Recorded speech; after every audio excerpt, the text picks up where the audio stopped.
El Señor haga resplandecer su rostro sobre ti y tenga de ti misericordia. El Señor alce a ti su rostro y ponga en ti paz.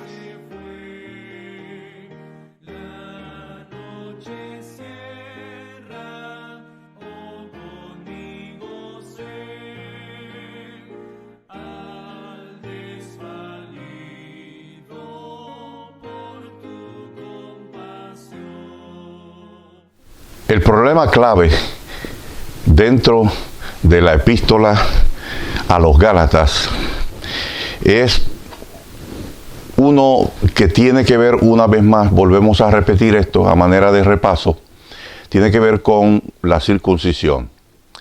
El problema clave aquí son líderes que están desviando a la nueva iglesia, a las congregaciones, haciéndolos retroceder y volver a prácticas que fueron abandonadas y que Pablo dice que no tienen ningún valor espiritual. No pueden hacer crecer espiritualmente a el creyente, aquel que ha creído en el Señor Jesucristo.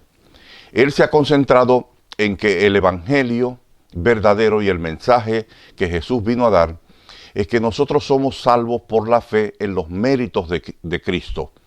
Una obra sustituta que Dios ha planificado desde antes de la fundación del mundo, como lo afirma Pedro en una de sus epístolas. Y él dice que Dios había planificado precisamente eso, ofrecer un sustituto en lugar del pecador, en lugar del transgresor.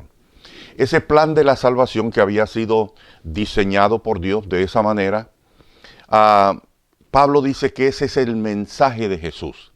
El mensaje de Jesús es que Dios envió al mundo a su Hijo único, a su Hijo unigénito, para que todo aquel que en Él crea no se salve, sino que obtenga la vida eterna. La vida fue lo que perdimos, el derecho a la vida eterna lo perdimos en el conflicto del Edén. En el Edén hubo un conflicto entre la pareja y el bien y el mal, y ese conflicto nosotros perdimos el derecho a la vida eterna.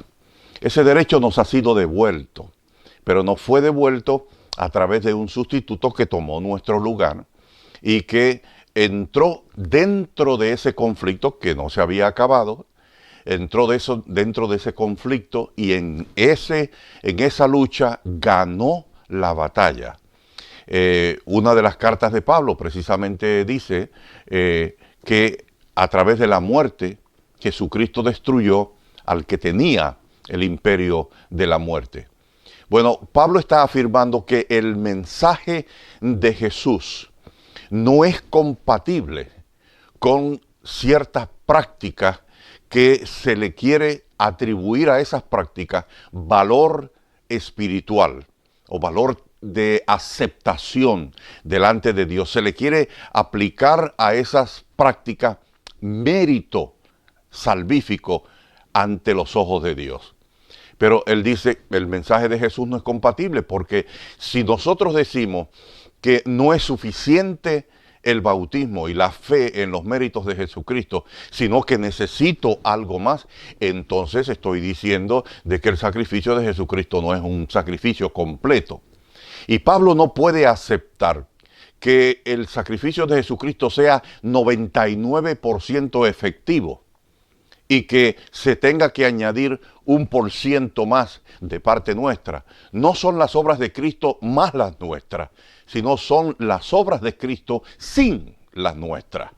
Eso es lo que Pablo insiste, y en todas sus epístolas Pablo está diciendo que Dios no tomó en cuenta, en la carta a los Efesios, dice, no tomó en cuenta nuestras obras, sino que las dejó a un lado. No contó ni las buenas ni las malas, ninguna, porque las malas no las podía contar, porque encontró que son insuficientes para nosotros, y las buenas obras tampoco son suficientes, son insuficientes también. No me rechazó por las malas, porque en Él hay suficiente poder y capacidad para transformar a cualquier ser humano, a cualquier individuo de cualquier condición. Por eso Dios no me rechazó cuando vio todas mis obras malas, las pasadas, las presentes y las futuras, porque Dios puede ver el fin desde el principio. Así que Dios no me rechazó por mis obras malas, sino que me aceptó porque Él tenía la capacidad y tiene la capacidad para transformarme y seguirme transformando. Tampoco me aceptó por las obras buenas, porque ninguna de ellas es suficiente para ganar el derecho a la vida eterna y a las cosas que perdimos en ese conflicto edénico. Así que tuvo que aplicarme la justicia de Jesucristo, me cubre con esa justicia perfecta y completa, perenne, preexistente, esa justicia de Dios, y me ve como si nunca yo hubiese pecado. Así me ve Dios. Me ve perfecto, completo, como si yo nunca hubiese entrado en deuda con Dios. Ese es el mensaje de Pablo. Eso no es compatible con prácticas que pueden, o sea, a las que se le añade mérito salvífico. Eso no es compatible. Por esa razón Pablo dice, mira, no es posible que yo acepte que la circuncisión, o sea, que yo tenga que circuncidarme o que tenga que obligar a algún hermano a pasar por este asunto de la mutilación del cuerpo. No es posible que yo acepte eso porque eso no es compatible con el Evangelio de Jesucristo o el mensaje o el discurso jesucristiano. Eso no es compatible. Bueno, otra cosa importante que Pablo hace valer aquí a los Gálatas es que un líder auténtico no está razonando por sí mismo, buscando razonamientos para ver qué se inventa y qué puede imponerle a la iglesia o a los miembros de iglesia o a los seguidores del Señor Jesús. Un miembro auténtico se asesora. Un miembro auténtico busca reuniones, comparte sus conceptos, sus opiniones, sus convicciones y a la misma vez escucha también a otros. En el capítulo 2, Pablo hace referencia a varias reuniones, a varios compañeros con los que él caminaba, como Bernabé, compañero de ministerio de él, y otros tantos más con los que él compartía. Pablo dice, esto no son ideas mías solamente. Aquí hay un grupo que comparte las mismas ideas mías. No solamente ideas mías, sino porque esto yo lo recibí de Jesucristo. Esto no proviene de ninguno de estos hombres tampoco. Aunque compartimos ideas y compartimos conceptos y compartimos conocimiento, lo que yo estoy predicando proviene de parte de una revelación directa del Señor Jesús. Por eso es que Pablo habla con tanta autoridad, porque él está convencido de que el mensaje fue transmitido precisamente del original, del autor de ese mensaje, a él para que fuera el mensajero. Ahora, Pablo dice que después de estas reuniones que tuvieron con algunos de ellos, algunos de los apóstoles o de los discípulos y otros que caminaban con ellos, él dice, nada nuevo nos comunicaron. No nos dijeron que nosotros teníamos que hacer cambio ni que teníamos que aceptar este asunto de la circuncisión. Y todos ellos eran judíos. O sea, todos ellos eran judíos que habían aceptado el mensaje de Jesús. Y él dice, no hay nada nuevo. Así que la insistencia sobre esta práctica no tiene validez alguna, no tiene apoyo tampoco en aquellos que se han convertido o que son líderes auténticos de la iglesia. El caso de Pedro, que lo referí en uno de los temas anteriores, el caso de Pedro, él dice, yo le resistí en la cara. La expresión le resistí en la cara, Pablo describe aquí con la fuerza con la que él tuvo que hacerle frente a esta práctica tan desagradable de Pedro de hacer discriminación o hacer acepción de personas. La discriminación es una forma de desprecio, es una forma de violencia contra la persona menos privilegiada o con una persona que tiene una diferencia conmigo. Y esa persona que tiene esa diferencia conmigo, ya sea de color, de educación, de nivel económico, de lo que sea, la diferencia que sea, al discriminar contra esa persona y yo verla como menos que yo, o sea, menos que a mí, o verla en una posición en la que no puedo compartir con esa persona y desprecio a esa persona, eso es una forma de violencia. Y Dios no puede tolerar esas cosas. En el libro de los Proverbios, capítulo 6, dice claramente allí que Dios aborrece 7 cosas. Y una de esas cosas que aborrece es el que enciende rencillas entre sus hermanos. Así que desde el Antiguo Testamento, la ética cristiana dice que nosotros no podemos promover dentro de la iglesia ninguna cosa que cause discordia entre los hermanos, que divida la casa de Dios o que enseñe de alguna manera que los méritos del Señor Jesucristo no son suficientes y yo tengo que añadir algo de mi parte. Cuán equivocados están muchos predicadores, hermanos de iglesia, hombres de Dios, equivocados, enseñando que no es suficiente haber creído en el Señor Jesucristo. El creer en Cristo es todo, porque solo cuando yo creo en la sangre preciosa del Señor Jesucristo se me otorga el privilegio de ser enseñado por el poder del Espíritu Santo, que es el que transforma el corazón, la mente y el espíritu de cada ser humano. Para poder llegar a tener la mente de Cristo, como Pablo dice, se necesita un poder que pueda transformar esa mente, que pueda cambiar eso, que pueda hacer esa transformación. Jesús dijo, arrepentíos, o sea, metanoia, o sea, arrepentíos, cambien el pensamiento. El reino de Dios está a las puertas, se ha acercado. Ese era el mensaje de Jesús. Hay que cambiar el pensamiento. No podemos seguir sometiendo a esclavitud. Pablo dice que estas cosas son un tipo de esclavitud. Y no podemos nosotros seguir sometiendo como líderes de iglesia a nuestros hermanos a prácticas que son prácticas esclavistas, que lo que hacen es simplemente poner al individuo en una posición donde él no se maneja él mismo, sino que otra persona lo maneja.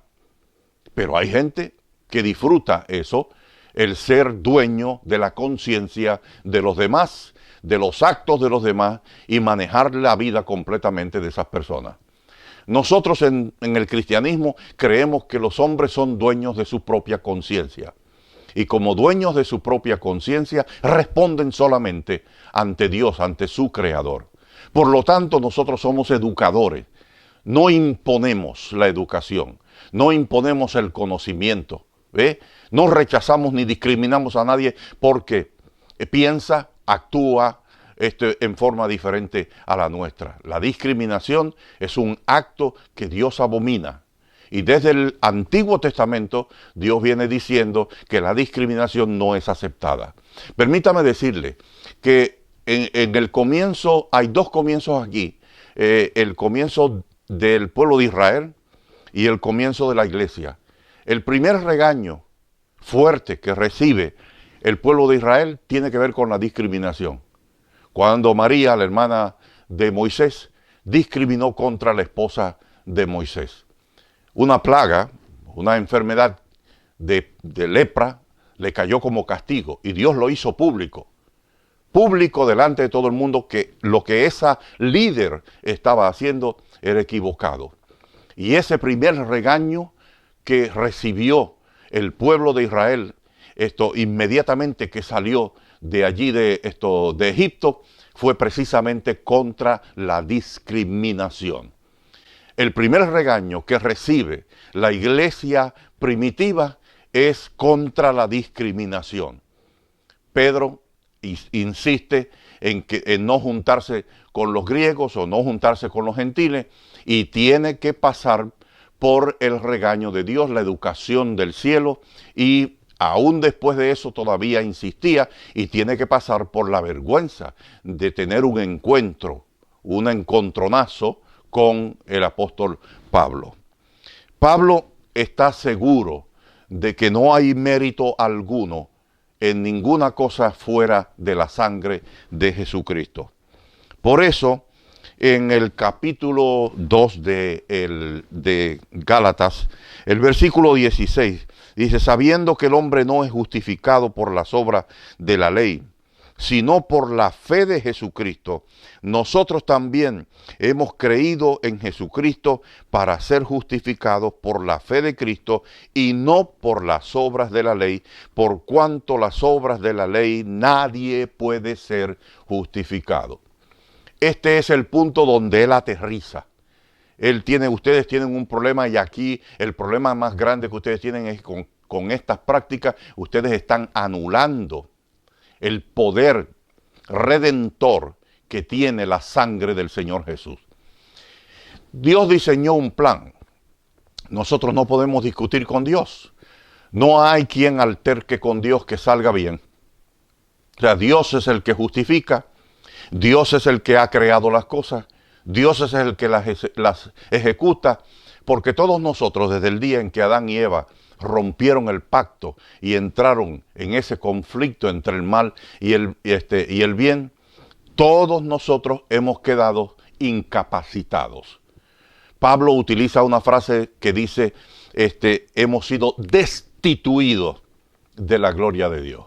Dios encerró todo bajo pecado para que todo hombre sea considerado delante de Dios de la misma forma. Una de las cosas que hacía la circuncisión es que la circuncisión excluía a la mujer, era una práctica machista y solamente hacía que los hombres se sintieran aceptos delante de Dios porque eran circuncidados. Pero excluía a la mujer no podía ser circuncidada. Y eso Dios tenía que eliminarlo porque esa práctica no era inclusiva. Y en la nueva iglesia, en el cristianismo, toda práctica, todo lo que Jesucristo vino a cambiar y a transformar, era en favor, en pro de la inclusión, de que todos fueran incluidos. Hombres, mujeres, niños, adultos, viejos, negros, blancos, ricos y pobres. El evangelio es para todo el mundo. La sangre de Jesucristo cubre aún aquellos niños que no han podido elegir por sí mismos, aún los ignorantes que no pueden elegir. Dios perdona los tiempos de nuestra ignorancia. El evangelio de Jesucristo cubre, la sangre de Cristo es tan poderosa que va más allá de los límites que un ser humano pudiera imaginarse para salvar un ser humano. Eso está tipificado en la parábola del buen pastor que sale a buscar una oveja, arriesgando su propia vida. Pero escuche esto, cuando yo digo que va más allá de los límites, me refiero a esta imagen. Todos los pastores que tenían rebaño ponían en riesgo su vida cuidando del rebaño, y cuando tenían que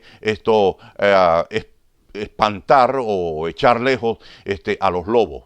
Y ponían en riesgo su vida porque podían ser atacados por uno de estos animales salvajes.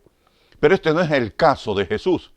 El caso de Jesús no es que Él pone en riesgo su vida, es que Él da la vida. Eso es lo que dice Juan capítulo 10. Es que Él da la vida. Por esto me ama el Padre, porque yo pongo mi vida, ve, por las ovejas. Yo la pongo, yo la doy para ella. Este poder recibí de mi Padre. Yo pongo mi vida, yo la vuelvo a tomar. Nadie me la quita. No existen amenazas en esta tierra que pudieran haberle quitado la vida a Jesús. Jesús no murió producto de un asesinato o de una conspiración para matarlo, ni ninguna de esas cosas. La muerte de Jesucristo es un ofrecimiento de amor vicario. El poder de Dios y el amor de Dios es más grande que ningún concepto que nosotros podamos tener de afecto y de amor. Y ese poder que habita solamente en Dios a favor nuestro es el que ha hecho que la sangre de Jesucristo sea poderosa, suficiente para salvar a cualquier ser humano de cualquier condición. Si hay algo que hacer en esto a favor de lo que Dios ha hecho, tampoco nosotros no tenemos que devolverle el favor a Dios. ¿O usted cree que las obras y la vida cristiana nuestra es para devolverle el favor a Dios que Dios nos ha hecho, de que Dios nos ha salvado? Nosotros no tenemos que devolverle el favor a Dios. El Espíritu de Dios está trabajando en nosotros para hacernos aceptos y que el día que se presente el reino de gloria, nosotros podamos entrar con todo poder y con toda autoridad, con toda dignidad, entremos allí, porque el Espíritu de Dios, el Hijo de Dios, la sangre de Jesucristo y el Padre, toda la divinidad se ha dado para rescatarnos a nosotros de la miseria en la que nosotros caímos. Todo lo que hay en mí proviene de Dios. Tanto el hacer como el querer por su buena voluntad se forma. El que comenzó en mí la buena obra, a su debido tiempo la terminará. Mi trabajo es permanecer en Él. Yo debo permanecer donde Él me colocó. Eso es todo. Permanecer donde Él me colocó. Me colocó bajo el poder de su Espíritu. Todos los días tengo que buscar ese bautismo del Espíritu Santo. Todos los días tengo que buscar ese encuentro con el Espíritu de Dios. De que mi espíritu no pierda conexión con ese Espíritu Santo. Porque al fin y al cabo es ahí donde Dios quiere morar. Dentro de lo profundo de mi conciencia, de mi interior, de mi espíritu. Revivir de nuevo un espíritu que murió a través de la desobediencia de nuestros padres. Y que todos nosotros nacemos precisamente con esa mala conexión. Solo Dios puede restaurar eso y devolverme a mí ese estado de conexión nuevamente. Eso se llama reconciliación. Pablo dice que no hay salvación por las obras de la ley. Y termina diciéndole lo que ustedes están haciendo es anulando el proceso de justificación que Dios estableció. Y si buscando ser justificado en Cristo, también nosotros somos hallados pecadores. Dice, ¿es por eso Cristo ministro de pecado? En ninguna manera. O sea, el hecho de que el sacrificio de Cristo me declare a mí completamente pecador, o el plan de la salvación, debo decir, el plan de la salvación me declare a mí pecador, completamente pecador. Nada bueno hay en mí. Eso no quiere decir que Jesús es ministro de pecado. No, es salvador de los pecadores. Y él dice aquí, no, porque si las cosas que destruí, las mismas las vuelvo a edificar, entonces yo me hago transgresor. Si yo regreso a las cosas pasadas, yo me hago transgresor porque estoy violentando un pacto. Estoy violentando un pacto. Y soy transgresor de un pacto eterno que Dios ha establecido. Hay algo muy interesante que yo quiero enfatizar en esta carta aquí, en el capítulo 2, versículos del 19 en adelante, dice, porque yo por la ley soy muerto para la ley, a fin de vivir para Dios. Pero este versículo 20 es más importante que todo lo que he dicho hasta el momento. Dice, con Cristo estoy juntamente crucificado. Y no vivo ya yo, vive Cristo en mí. Y lo que ahora vivo en la carne, o sea, como ser humano, lo vivo en la fe del Hijo de Dios, el cual me amó y se entregó a sí mismo por mí. No desecho la gracia de Dios, pues si por la ley fuese la justicia, entonces por demás murió Jesucristo. ¿Qué dice Pablo? ¿Qué es lo que hay contenido aquí? Pablo está hablando de un estilo de mutilación. La circuncisión es un tipo de mutilación del cuerpo. Era una señal visible que los hombres podían quizás mostrarse unos a los otros sus partes íntimas y decir, yo estoy circuncidado. Esta mutilación del cuerpo, Pablo dice, si de alguna manera voy a mutilar mi cuerpo, la única mutilación que cabe en mi pensamiento es crucificarme con el Señor Jesucristo. Es subir a la cruz donde Él está crucificado y crucificarme con Él. En una cruz donde hay ya uno crucificado, el único sitio donde otro puede ser crucificado dentro de esa misma cruz es a espaldas de esa cruz. Hay un espacio vacío, a espaldas de la cruz de Cristo, el otro lado. Pablo le dice a los colosenses que nuestra vida está escondida con Cristo en Dios. Él es la cara del juicio y de la justicia de Dios, y yo, a espaldas del crucificado con Él, obtengo los mismos derechos que Él ha obtenido. Pablo dice, yo estoy crucificado con Cristo. Si me voy a mutilar el cuerpo, si de alguna manera me voy a castigar, voy a sufrir un dolor en mi cuerpo para yo ser parte, o sea, para estar en ese reino, dentro de ese reino, de la única manera que lo haría sería crucificándome con Él. Claro, Pablo no habla en forma literal, sino habla en forma espiritual. Solo los espirituales pueden entender esto. Porque el que es espiritual entiende que hay una entrega total, que hay una participación, que hay una conexión, una fusión con el Hijo de Dios que no puede ser evadida dentro del reino de Cristo y dentro del proceso de la transformación y del regreso a la vida y el orden que Dios estableció. Recuerde que Dios echó a caminar la cultura de la vida en el jardín del Edén. Y esa cultura de la vida colapsó, no por causa de Dios, sino por causa de nuestros primeros padres. Colapsó, pero Dios no ha renunciado a ella. Y insiste en devolvernos a nosotros la vida abundante. Y esas palabras surgieron de la boca del Hijo de Dios, cuando dijo, yo he venido para que tengan vida y para que la tengan en abundancia. O sea, la cultura de la vida, Dios no ha renunciado a ella. Y envió a su Hijo a devolvernos a nosotros ese privilegio. Si de alguna manera me voy a sacrificar, si de alguna manera voy a lastimar mi cuerpo, lo voy a hacer crucificándome con Cristo, dice Pablo. Subir a la cruz y participar con Él de los mismos dolores de la cruz. A mis amados hermanos líderes de iglesia, hombres de Dios, una de las cosas importantes que tenemos que ver nosotros aquí es que un líder auténtico se asesora con otros líderes espirituales, se rodea con esos mismos líderes espirituales e intercambian impresiones, conocimientos y convicciones. Esos líderes espirituales nos ayudamos los unos a los otros. Crecemos en fruto, crecemos los unos a los otros, como Jesús dijo, permaneced en mí y yo en vosotros. El que permanece en mí lleva mucho fruto. Un líder auténtico tiene que buscar precisamente ese tipo de líderes que pueden ampliar su conocimiento y su experiencia con Cristo.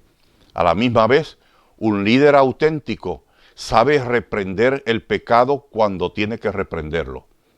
Sabe decir con palabras inspiradas de parte de Dios, con revelación auténtica, con autoridad de Dios. Sabe distinguir el mal del bien. Sabe clasificar las cosas. Conoce al que tiene la intención de edificar a los hombres en Cristo y conoce a los que andan buscando su propia gloria. En la iglesia nosotros necesitamos hombres que aprendan a crucificarse con el Señor Jesucristo, que aprendan a subir a esa cruz y poner su espíritu en conexión con Él, esconderse detrás de la persona de Jesús y dejar que sea el Hijo de Dios el que brille en nuestra vida. Que sea Él la luz de nuestra vida, porque al fin y al cabo, si las obras nuestras sirven para algo, sirven solamente para glorificar a Dios que está en los cielos. Jesús dijo, así alumbre vuestra luz delante de los hombres, para que glorifiquen a Dios que está en los cielos. Nuestras obras, nuestra vida, nuestra transformación es la promoción del reino de los cielos, auténtica, viva.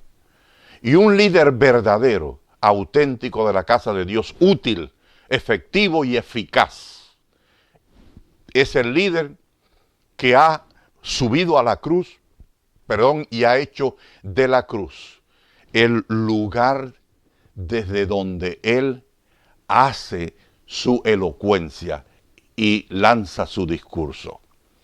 Pablo repite nuevamente: lo que me resta de vivir en la carne, lo voy a vivir en la sangre, en el sacrificio del Hijo de Dios. Este es el centro que domina el pensamiento paulino. Este es el centro que domina todo discurso en la vida de Pablo. No tiene tiempo para otras cosas. Todo lo demás es secundario, superfluo o innecesario. Y él aquí discute con los Gálatas fuertemente, muy fuerte. Y esto nosotros como líderes de Dios tenemos que aprenderlo. Que aquellos que andan desubicando, aquellos que andan desviando a los hijos de Dios y a las congregaciones cristianas de Dios, tienen que ser confrontados antes de que diezmen la casa de Dios, hagan daño y nosotros tengamos que responder aquel día que nos presentemos ante Dios por las ovejas que Dios puso bajo nuestro cuidado. Un liderazgo efectivo es aquel que dice: yo soy un varón de Dios, un hombre de Dios, y para esto me trajo el cielo aquí, para esto Dios me llamó. Desde antes de que yo naciera, Pablo dice: Dios me eligió a mí. Dios tenía un plan con la vida de él. De igual manera lo tiene con la vida suya. Usted es un líder de Dios.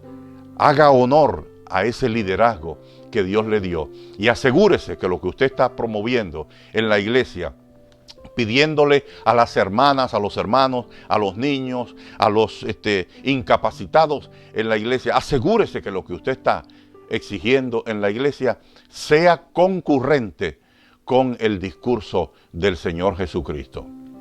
Solo me resta decirte que Jehová te bendiga y te guarde, que haga resplandecer su rostro sobre ti y tenga de ti misericordia, que alce a ti su rostro y ponga en ti paz.